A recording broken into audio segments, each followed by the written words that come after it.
సంపూర్ణతయు లోకము దానిలో పుట్టినదంతయు ఉన్నగాక. యెహోవా కోపము సమస్త జనముల మీదకి వచ్చుచున్నది, వారి సర్వ సైన్యముల మీద ఆయన క్రోధము వచ్చుచున్నది. మనం గమనించినట్లయితే ప్రజలందరినీ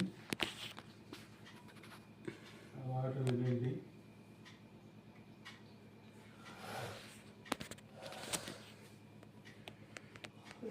దేవుడు పిలిచి చెప్తూ ఉన్నాడు, జనములారా చెవియొగ్గి ఆలకించు.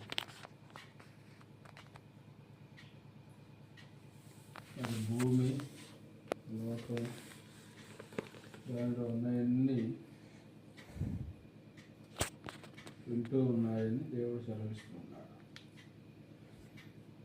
ఏం చెప్తున్నాడు అని అంటే, యెహోవా కోపము సమస్త జనముల మీదకి వస్తుంది. కనుక దేవుని యొక్క కోపం సమస్త జనముల మీదకి వస్తుందండి. అంటే అటు జనములు మనము కూడా ఉన్నాం. కనుక దేవుని యొక్క కోపం మన మీద కూడా కుమ్మరించబడటానికి సిద్ధముగా ఉన్నది. ఎందుకంటే ఇవన్నీ రాకడ దినాలు. ఎక్కడ చూసినా భయంకరమైన విపత్తులు ప్రభు యొక్క రాకడకు సూచనలుగా కనబడుతూ ఉన్నాయి.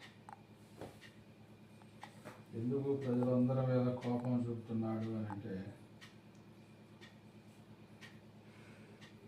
మరి ఆయన నమ్మిన వారు కూడా నమ్మకంగా ఉండకపోవడం ద్వారా అందుకంటున్నాడు, నీ ద్వారానే కదా అన్ని జనుల మధ్యలో నా నామం దూషించబడుతుంది అని. కనుక మన ప్రవర్తన, మన క్రియలు, మన నడవడిక, మన మాటలు ఇవన్నీ దేవుని యొక్క గాయాలను రేపుతూ ఉన్నాయి, దేవుని కోపాన్ని పుట్టిస్తూ ఉన్నాయి. అందుకే అన్ని జనులు అంటున్నారు, వాళ్ళు మందిరానికి పోతారు, వాళ్ళ మాటలు ఎలా ఉన్నాయి, వాళ్ళు మందిరానికి పోతారు,